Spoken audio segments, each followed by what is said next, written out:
The galaxy was quiet when Nora Wells found the signal. She was sitting alone in the data archive room of the ship Carter's Light, scrolling through old files for a research project.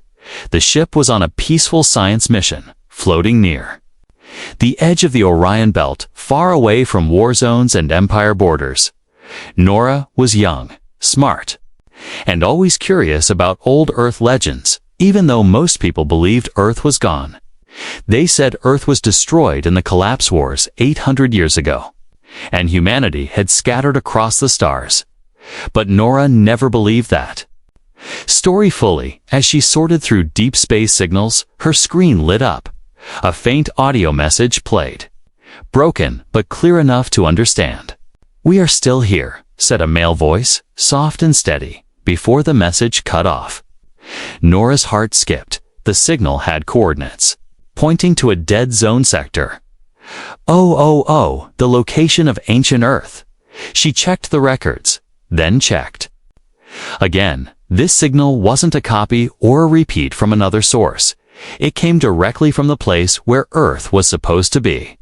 Excited, she ran to tell Captain Rayner, the ship's leader. But he didn't believe her. "It's probably a data echo or pirate trick," he said. Brushing it off, he warned her not to chase ghosts, especially not in forbidden zones. But Nora didn't stop. She knew something important had just happened. She needed help, someone who might believe her.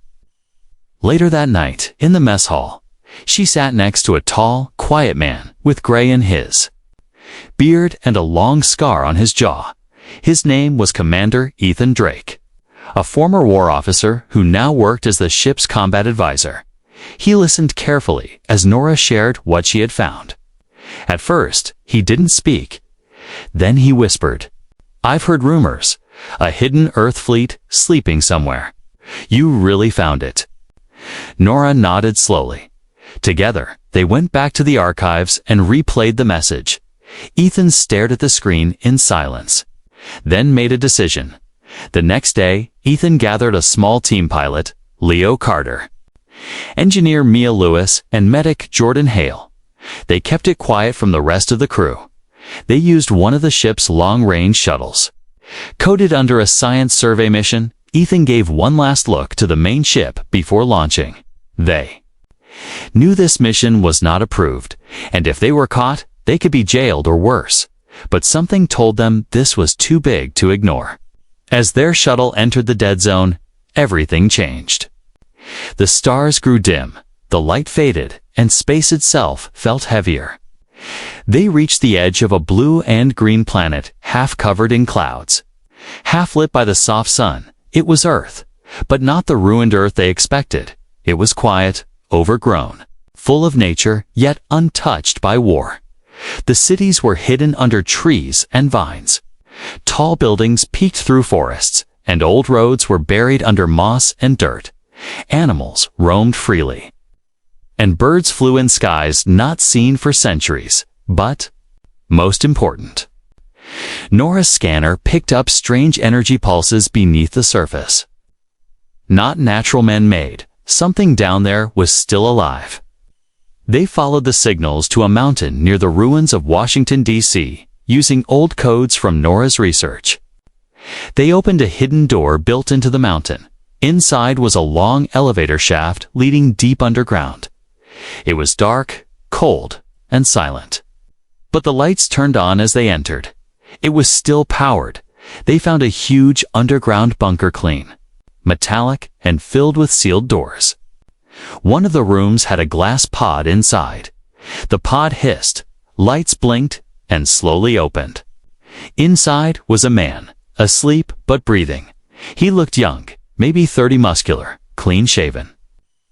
Wearing a uniform with a Terran defense badge, he opened his eyes slowly, blinking at the light. He looked at Nora, then at Ethan, and whispered, "Status report." Nora gasped. The man stood up, unshaken, like waking from a nap. "I am Captain Wyatt Monroe," he said, "Commanding Officer, Earth Strategic Defense, year 2761. Ethan stepped forward. That was over 800 years ago.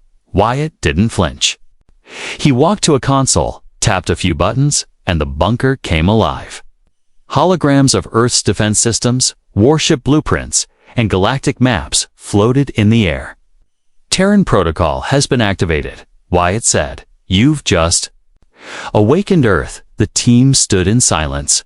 Nora felt her knees weaken. This was no longer just a myth or legend. Earth had not died. It had hidden itself, prepared for a return, and now the galaxy was about to remember humanity again. Not as scattered people, but as a force ready to shake the stars. The elevator door opened again with a soft hum, and the cold lights overhead began to flicker to life one by one. Ethan, Nora, and the rest of the team followed Captain Wyatt Monroe. Deeper into the underground base, his boots echoed on the metal floor. Steady and confident, like he had just walked out of yesterday's war. But for the team, this wasn't just history. It was like watching a ghost walk through a world that had stopped moving. They passed sealed doors marked with Earth's old military symbols. Many were still locked, powered down, but some responded to Wyatt's handprint. Inside one chamber, they saw strange machines, a mix of cryopods, weapons, and old computers. Some systems had degraded, but others lit up like they'd been waiting for centuries. This base, Wyatt said, was part of Earth's fallback plan, the Terran Phoenix project. Nora turned to him. Wide-eyed, you mean Earth planned to disappear? She asked. Wyatt nodded slowly. We saw the collapse coming long before it happened. He said, too many enemies, too many betrayals, too many wars, so the High Command made a choice: go silent. Sleep and wait.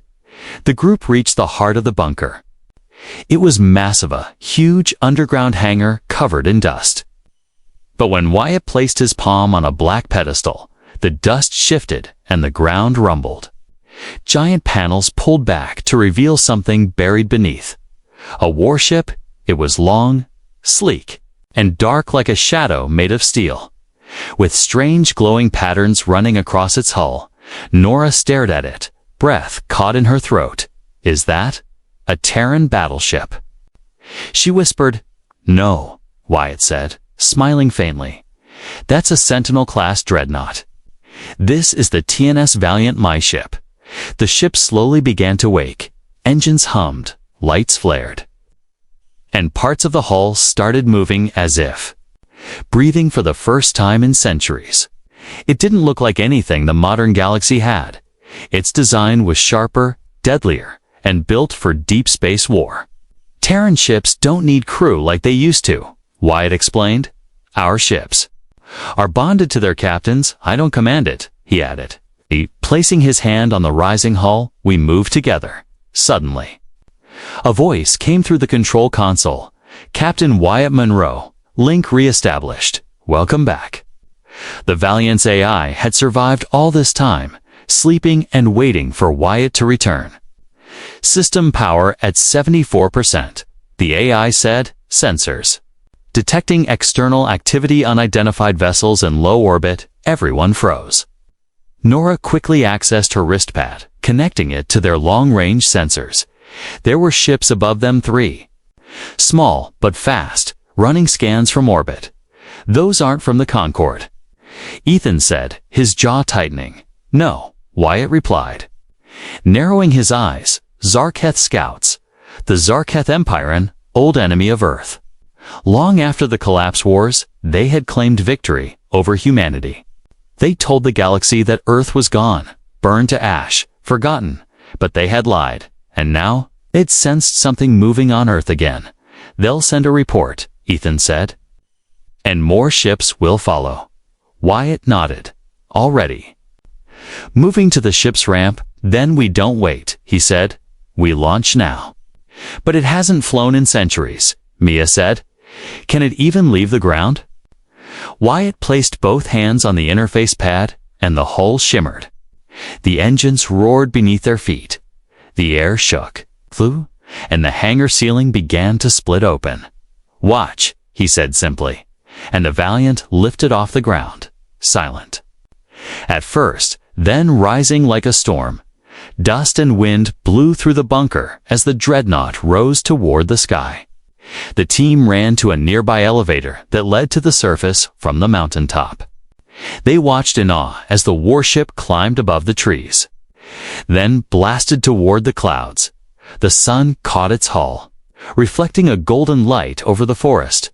High above, the Zarkith ships reacted too late. The Valiant shot forward and vanished from sight in a blur. Inside the ship, Wyatt stood at the command deck. The AI displayed tactical data, scanned the enemy, and offered attack solutions. "Engage," Wyatt ordered. The Valiant moved like it was alive, weaving through the clouds, dodging plasma bursts, and returning fire with terrifying speed. It didn't just shoot it out hot the enemy. One scout ship exploded in fire. Another was crippled and falling. The last tried to escape, but a rail spike from the Valiant pierced its engine core. 3 shots, 3 kills. The sky went quiet. From the ground, Nora whispered, "The galaxy's not ready for this." Ethan stepped beside her, watching the smoke trail vanish into the clouds. "But it's coming," he said. "Eth is awake, back." In orbit, the Valiant. Far above Earth, the Valiant floated like a sleeping giant, silent but deadly. Its weapons were still warm, its shields humming low, and its commander Wyatt Monroe stood, motionless, at the center of the command deck. The stars outside looked peaceful, but Wyatt knew the storm was coming. Destroying 3 scout ships wasn't a victory. It was a signal, a message to every old enemy. Earth was not dead. Earth was back. Back on the ground, Nora Wells walked through another corridor inside the mountain facility. She and Ethan had stayed behind while Wyatt took the Valiant to monitor nearby threats. The deeper she went, the more secrets she found behind sealed doors. She discovered files with military orders, genetic maps, and mission logs from before. Earth vanished. There were hundreds of cryopods stored in long halls, each one marked with names and ranks. "These are Terran officers," she said, her voice shaking. "This isn't just a bunker. It's a command vault." Ethan stood beside her, his eyes scanning the names. He recognized some of them not personally, but from old war stories. These were the ghosts of Earth's last stand. They weren't just asleep. They were waiting to be reawakened. In one sealed chamber, Nora found something even stranger. A dark room filled with strange glowing crystals and metal spheres floating silently in stasis. "Are these weapons?" she asked. A small AI unit flickered to life on the wall, its voice old but steady. "These are neural symbiotes," it said, "interfaces for command bonding. They were designed to allow Terran captains and ships to think as one." Nora was stunned. This wasn't just advanced tech, it was centuries ahead of anything in the Concord. While other species were still flying cruisers and battle carriers, Terrans had created sentient warships, and then they vanished, hiding it all away. Ethan contacted Wyatt from the surface. "Do you want us to begin the reactivation process?" he asked. There was a long pause before Wyatt responded.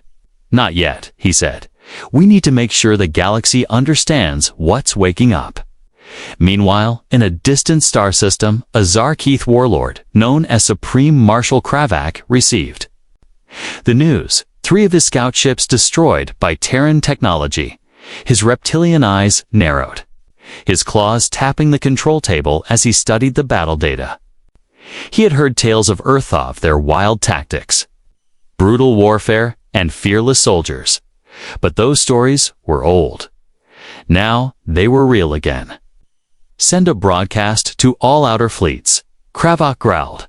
"If Earth rises, we will burn it before it spreads across several systems." Zarkith ships began to gather fast raiders, siege vessels, and orbital displacers. Their plan was simple: strike quickly, wipe Earth from the stars, and bury the legend for good. Back on Earth, Wyatt landed the Valiant once more near the mountain range. He stepped out and looked up at the morning sky. For a moment, the planet looked like peace. but peace was never Earth's destiny. Nora met him outside, holding a tablet filled with data. "I found something," she said. "The Terran protocol has stages. This was only Phase 1. Wyatt raised an eyebrow. "Phase 2 is the Rebirth Fleet activation," Nora continued.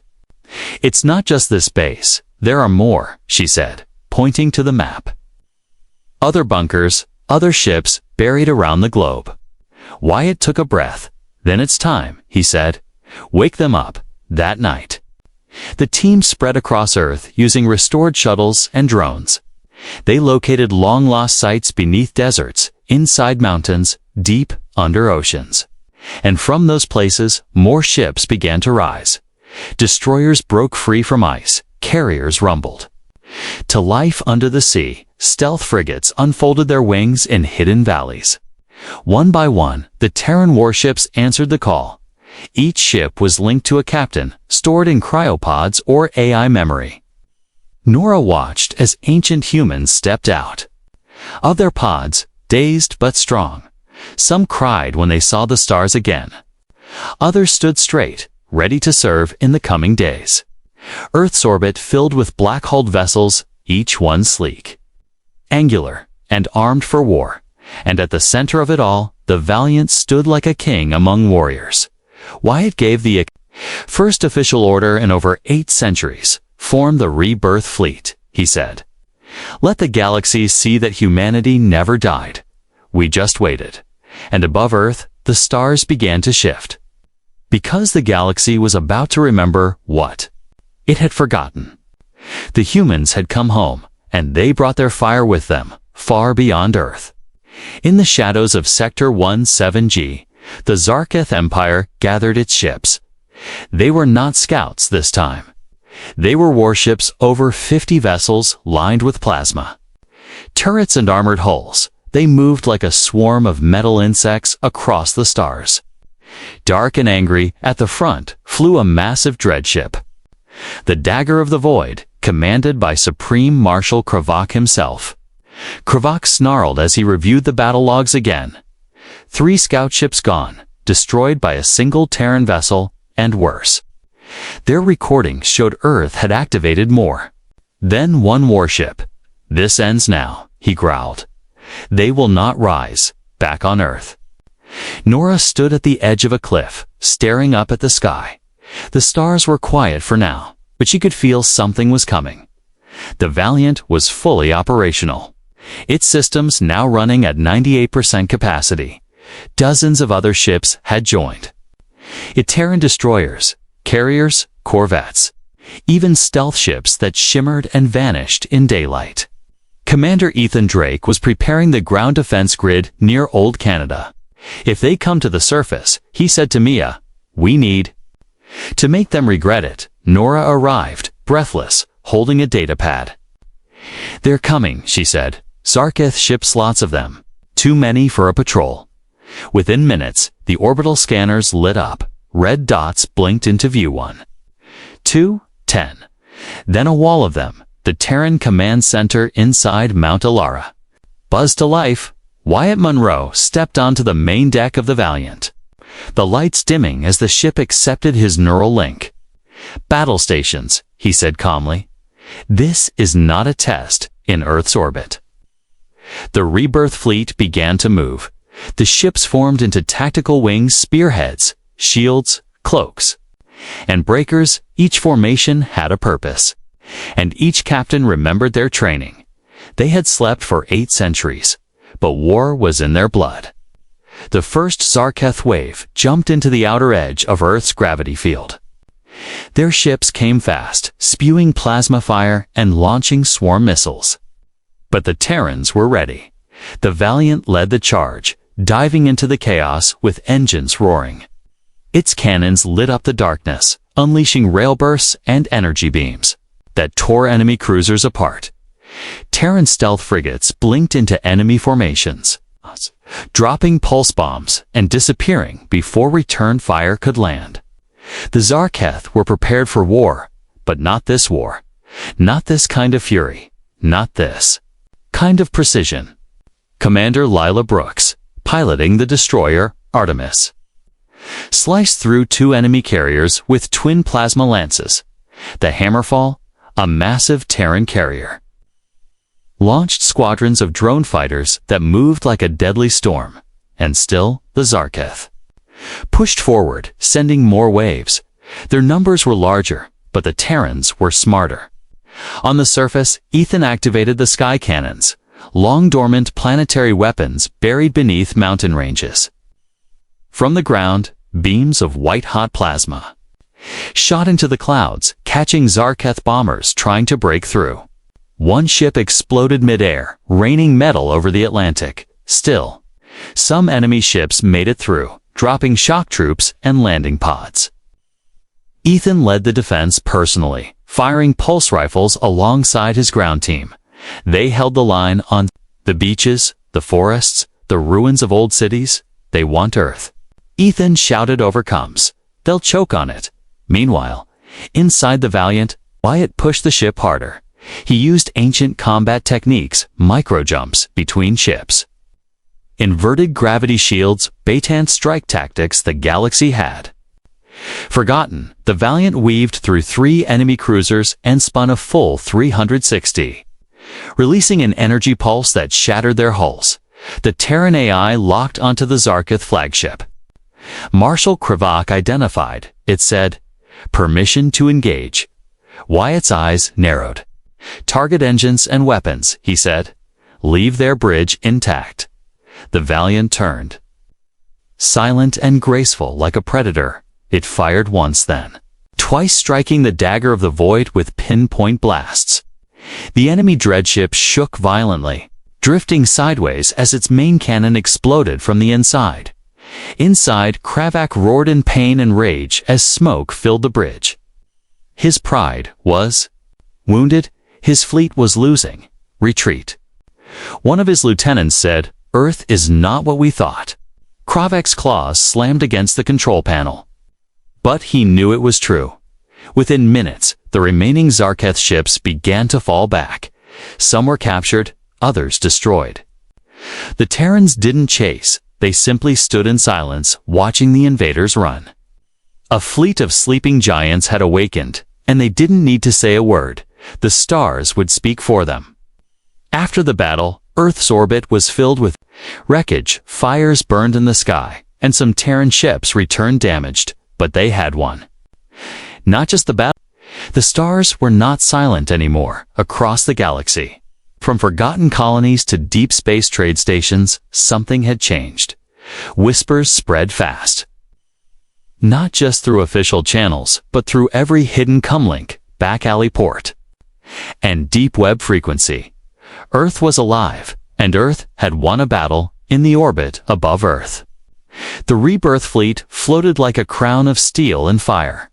The Valiant, still bearing plasma burns from the fight, hovered proudly at its center. Dozens of other Terran ships flew in formation, silent. Black-hulled, built for war, they didn't need banners or bright colors. Their presence alone was enough. A forgotten world had just broken the back of a modern empire. Nora Wells walked through the main command deck of Mount Alira's base. Her face glowed with data screens flashing one after another. Hundreds of new pings. "Look at this," she said to Mia Lewis, pointing at the display. "Ships are coming human." Ships from all over the galaxy. Ethan Drake stepped inside, carrying his pulse rifle slung over his shoulder. "You mean Earth ships?" he asked. Nora shook her head slowly. "No," she said, her voice full of wonder. "I mean descendants, colonists, hybrids, station-born, even scavengers. They're answering the call." The message Wyatt had broadcast during the battle wasn't just a tactical transmission. It was a coded beacon, one buried deep into human DNA tracking systems from centuries ago. Any human who still carried that bloodline DNA trace heard it. In their dreams, in their minds, through strange dreams and silent flashes. It wasn't just sound. It was a memory. On a dusty mining colony near Zeta Prime, a teenage boy named Jonah awoke sweating. He had never seen Earth, never spoken of it, but last night he saw blue oceans in his sleep and heard a voice whisper, "Come home." And when he opened his eyes, the beacon was flashing on the wall on a space station, above Vornar's edge. A woman named Clairvoyance, a pirate, stood frozen as the signal pulsed through her outdated receiver. She'd spent her life believing Earth was a myth, but now she looked at the stars differently. And in her heart, something stirred a hunger. To return, and across hundreds of light years, ships began to move. Old cargo haulers were repainted and rearmed. Personal cruisers were turned into microfighters, forgotten shipyards activated for the first time in centuries. They didn't fly in fleets. They flew in flocks, unorganized but united, all heading toward one place, Earth, back on the surface. Wyatt Monroe stood near the cliffside hangar, watching one of the Terran dreadnoughts rise into orbit. It was the TNS Defiant, reawakened just days earlier, now fully repaired and loaded. Its captain, Commander Raina Holloway, had served with Wyatt before the collapse. She stepped beside him.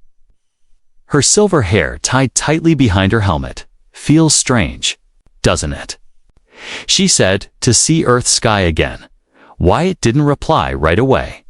He watched the horizon black dots forming slowly as dozens of ships entered the upper atmosphere.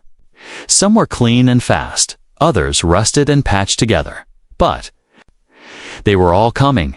They believed we were extinct, Raina continued. The galaxy built itself on our grave.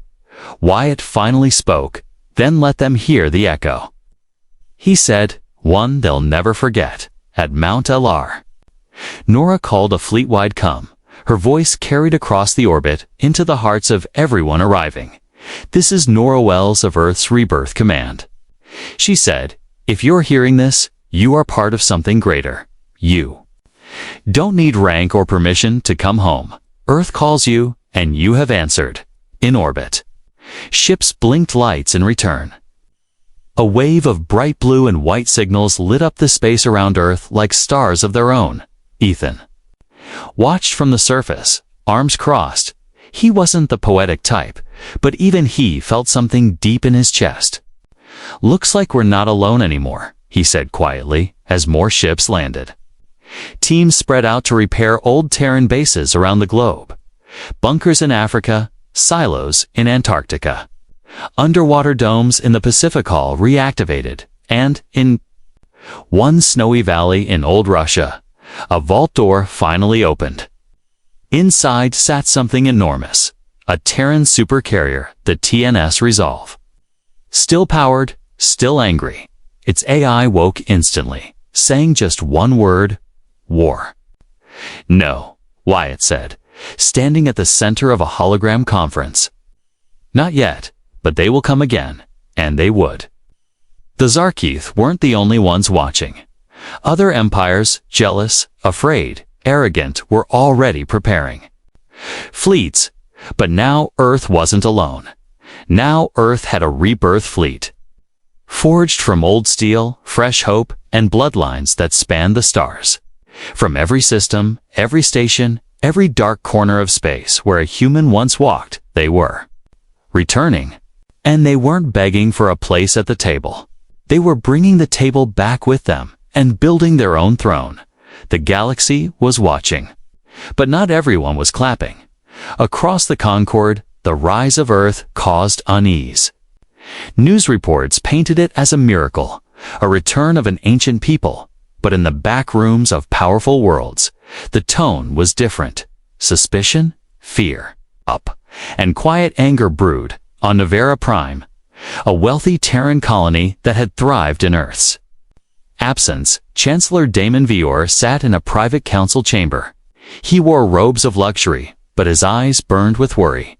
A screen before him showed images of the Valiant, the Rebirth Fleet, and the massive crowds welcoming Earth's return. "This wasn't supposed to happen," he whispered. "We were the future without them." Vior had long led his people to believe that Earth was a failed world, a lost cause, buried in war and forgotten by time. Now, that lie was unraveling. And with Earth's return came a threat just to the galaxy's balance, but to Vyers. Personal power. He opened a secure channel to the Zarketh High Command. His voice calm, almost bored. "I have valuable coordinates," he said. "A fleet gathering in Sector 9 Aeon-registered ships, civilian and military. I believe they're planning something bold." The Zarketh did not trust humans, but they trusted fear. And fear of Earth had already begun to shape their next move. Within hours, a stealth fleet was ordered to intercept and destroy the gathering. No warning, no declaration, just cold silence and attack. Back on Earth, Nora was excited as she stared at the holomap. "We've got over 200 ships confirmed for the Unity rally," she said to Wyatt. "Different systems. Different cultures, but all human." Wyatt nodded slowly. Looking at the screen with narrowed eyes, the rally was planned in deep space far from Earth, where the new arrivals could meet, refuel, and share knowledge without being watched. It was meant to be peaceful, symbolic, and hopeful. But in his gut, Wyatt felt something off. Commander Ethan Drake voiced the same concern to many ships. "Too fast," he said, and far from backup, but the event was already moving. Dozens of ships had begun to jump toward the meeting point, a quiet stretch of space called Helios Drift.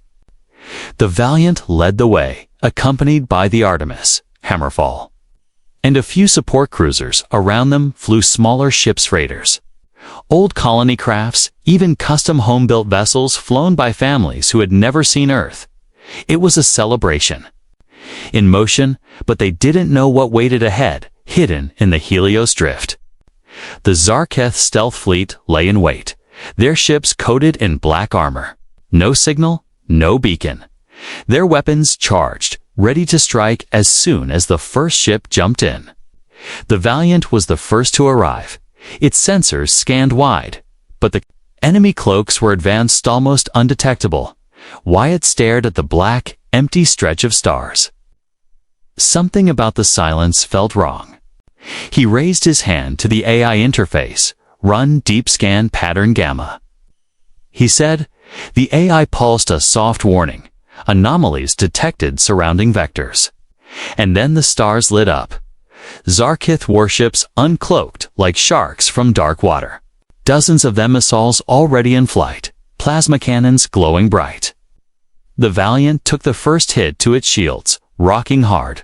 "All hands to battle stations," Wyatt ordered. This was a trap. Back on Earth, Ethan was watching the transmission feed when it went dark.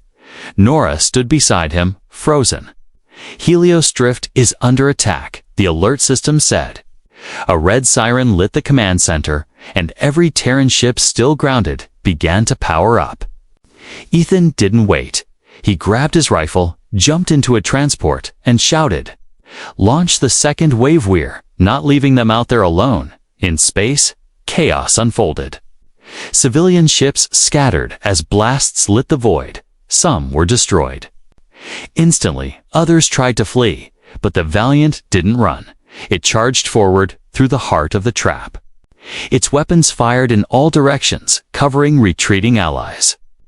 Drawing enemy fire to itself, Commander Holloway aboard the Artemis flanked left. Launching drone clusters into enemy flanks, the Hammerfall deployed automated shield units to protect the escape corridor. One by one, human ships began to escape, but not all made it in the heart of battle. Wyatt saw a small freighter about to be hit. He pushed the Valiant in front of it. Taking the blast, the shield screamed. Lights dimmed, but the ship held. He opened a direct channel. "This is Captain Monroe," a T said.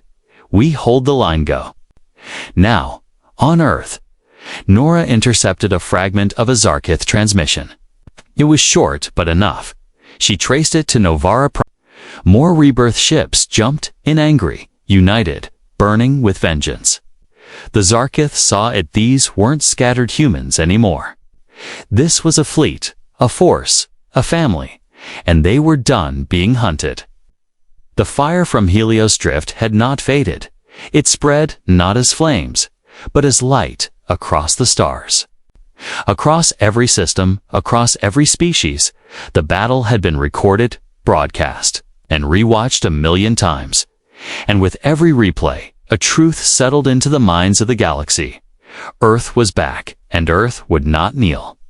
At the Galactic Concord Assembly on Telexan Prime, the 12 High Worlds gathered in emergency session.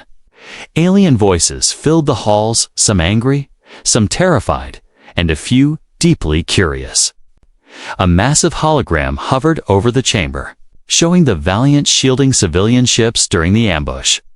The footage paused on one frame, a lone Terran dreadnought surrounded by dozens of enemy vessels. Still standing, still firing. "This is not a return," growled Counselor Lore from the Varjuan Empire. "This is a threat. They bring war with them, not peace." But Counselor Yarrow from the YTHANI people raised a soft hand. "And yet, they shielded their civilians." She said they did not strike first, they were ambushed.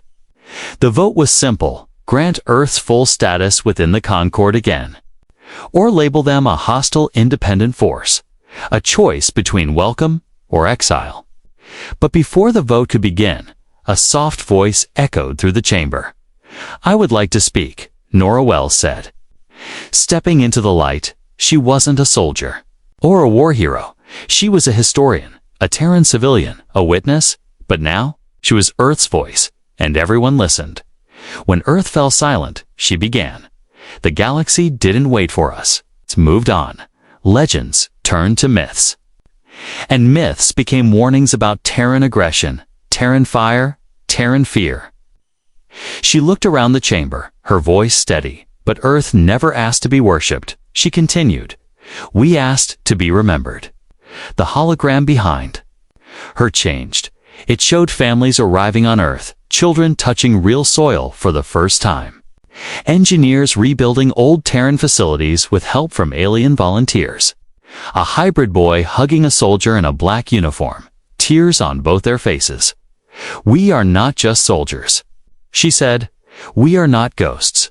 We are human. And we remember everyone who helped us, everyone who hurt us, and everyone who watched." Outside the Concord Tower, the Rebirth Fleet floated quietly in orbit. No weapons charged, no battle formation, just presence. They had not come to conquer. They had come to stand. But as the vote approached, a warning flashed across the sky. Zarkath warships dropped out of hyperspace. Too close. Telexan was neutral ground. Concord territory. No one brought weapons. Here. But the Zarkath didn't care. To them, diplomacy was weakness. They had come to send a message, one final attack. Crush the Rebirth Fleet in front of the galaxy and scatter Earth's dream for good. Panic erupted on the ground. Alarms screamed. Concord defense systems tried to activate, but they were slow. Outdated, the Zarkath began firing. Missiles rained from orbit, targeting space stations, towers, even Concord civilian vessels. And before the assembly could even vote, Earth acted. The Valiant surged forward from the formation. Its engines roared like thunder. It unleashed flares to block incoming fire and intercepted missiles heading for the assembly tower. Other Terran ships followed, no orders needed. They formed a shield around Telexan, protecting not just their own, but everyone. Alien officers in the chamber watched in silence as Terran warships stood between them and destruction. The Artemis fired twin beams into the lead Zarkath cruiser. Splitting it in two, the Hammerfall deployed barrier fields to protect Telexan's orbital docks. And the stealth frigate Whisper cloaked and infiltrated enemy ranks, planting spike bombs that crippled their second line. Even Ethan Drake had arrived on board the fast attack corvette Griffin. Barking orders, "Keep the line," he shouted. No one gets through to the civilians. In minutes, the battle was over. The Zarkath, caught off guard by Earth's precision, and Unity fell back. The Concord defense ships never even fired. They didn't have to, because Earth had done it for them, back in the chamber. Nora Wells stepped forward once again, her eyes burning now, voice sharper. "You've seen who we are," she said. "You've seen what we do even when the vote hadn't been cast." She turned slowly, letting her words settle. "We don't ask for power," she said. "We ask for a place earned not through fear, but through fire, through loyalty, and through memory." There was silence for a moment. Then the Chancellor of Telexan stood. "I vote yes," he said. "Let Earth return."